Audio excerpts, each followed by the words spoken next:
Hello everyone, welcome back to try and test kitchen. દરરોજ સાંજે બનાવીને ખાઈ શકાય, પચવામાં હળવું અને પેટ ભરીને ખવાય એવી રેસીપી શેર કરીશ. હા, પણ ખીચડી નથી તો તમે રેસીપીને સ્કીપ કર્યા વગર એન્ડ સુધી જરૂરથી જોજો. જો રેસીપી ગમે તો વિડીયોને લાઇક કરજો, શેર કરજો અને ચેનલને સબસ્ક્રાઈબ કરજો. તો ચાલો સ્ટાર્ટ કરીએ. તો કુકરમાં મેં 1 ચમચી મોટી તેલ ઉમેર્યું છે અને તેલ ગરમ થાય ત્યારબાદ આપણે અડધી ચમચી જીરું ઉમેરીશું. જીરું ફૂટી જાય ત્યારબાદ અહીંયા મેં 1 ઝીણી સમારેલી ડુંગળી અને થોડું કોબીજ લીધું છે. તો ડુંગળી અને કોબીજને આપણે તેલમાં ઉમેરી દઈશું અને સાતળવાનું છે. ઉનાળો છે તો ઉનાળામાં આપણી પાસે બહુ લિમિટેડ શાકભાજી હોય છે, તો અત્યારે મારી પાસે જે અવેલેબલ છે એ જ હું હમણાં એડ કરું છું. તમારી પાસે જે અવેલેબલ હોય એ આમાં એડ કરી શકો છો. સાથે 1 ઝીણું સમારેલું લીલું મરચું અને ખમણેલું આદું ઉમેરીશું અને તેલમાં આપણે બધું જ એકદમ સારી રીતે સાતળવાનું છે. આ જે રેસીપી છે એકદમ હેલ્ધી છે અને તમે રોજ રોજ બનાવીને ખાશો ને તો પણ બોર નહીં થશો એવી ટેસ્ટી આ રેસીપી છે. તો હવે કેબેજ અને જે ડુંગળી છે એકદમ સરસ સતળાઈ ગયા છે. તો આપણે 1 મીડિયમ સાઇઝનું ટમાટર કટ કરેલું છે એને ઉમેરીશું અને એને પણ આપણે એકદમ સારી રીતે સાતળી લઈશું. તો અહીંયા બધા જ શાકભાજી છે એકદમ સરસ સતળાઈ ગયા છે.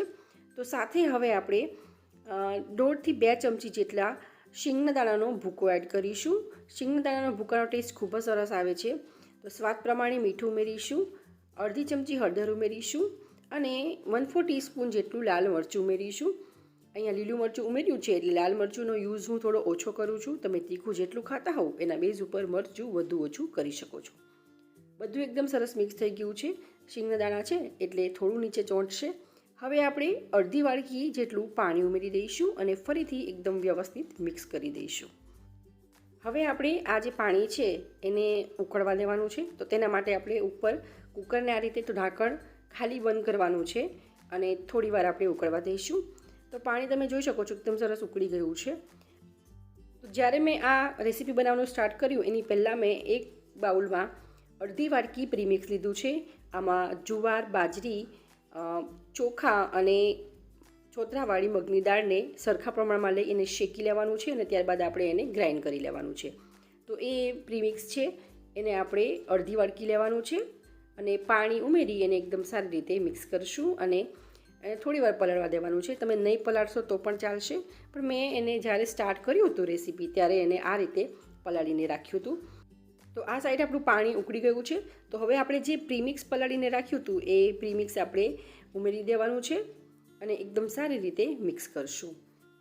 આ રેસીપીમાં તમે ઘણા બધા શાકભાજી એડ કરી શકો છો. તમારે બટેટાના પીસીસ ઉમેરવા હોય તો ઉમેરી શકાય, વટાણા ઉમેરી શકાય, ગાજર ઉમેરી શકાય, કેપ્સિકમ ઉમેરી શકાય. પણ ઉનાળામાં આપણી પાસે જનરલી એટલા બધા શાકભાજી હોતા નથી, તો આપણે જે અવેલેબલ હોય ઘરમાં એનો જ યુઝ કરીને એકદમ બેસ્ટ રેસીપી બનાવી શકીએ છીએ. તો અહીંયા મેં બરાબર મિક્સ કરી દીધું છે. મને મીઠું થોડું ઓછું લાગે છે તો મેં મીઠું એડ કર્યું થોડું ટેસ્ટ કરીને. મીઠું આપણે વ્યવસ્થિત મિક્સ કરી દેવાનું છે. આ જે રેસીપી છે જે કોઈ વેટ લોસ કરવા માંગતા હોય એના માટે આ બેસ્ટ રેસીપી છે.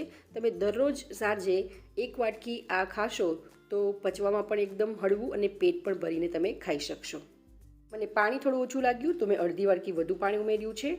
તો હવે આપણે કુકરનું ઢાંકણ બંધ કરીશું અને લો ટુ મીડિયમ ફ્લેમ ઉપર આપણે 2 વિસલ કરી દેવાની છે. તો 2 વિસલ થઈ ગઈ છે અને પ્રેશર પણ રિલીઝ થઈ ગયું છે. તો કુકર આપણે ખોલીને ચેક કરી લઈશું. તમે જોઈ શકો છો એકદમ સરસ પરફેક્ટ કન્સિસ્ટન્સી છે. તો એકદમ ટેસ્ટી હેલ્ધી એવું આપણું ભડકું બનીને તૈયાર થઈ ગયું છે. જેમ જેમ ઠંડુ થશે એમ એ વધારે થીક થશે. તો આ એકદમ પરફેક્ટ કન્સિસ્ટન્સી છે અને આને ગરમ ગરમ ખાવાની તો ખૂબ જ મજા પડે છે.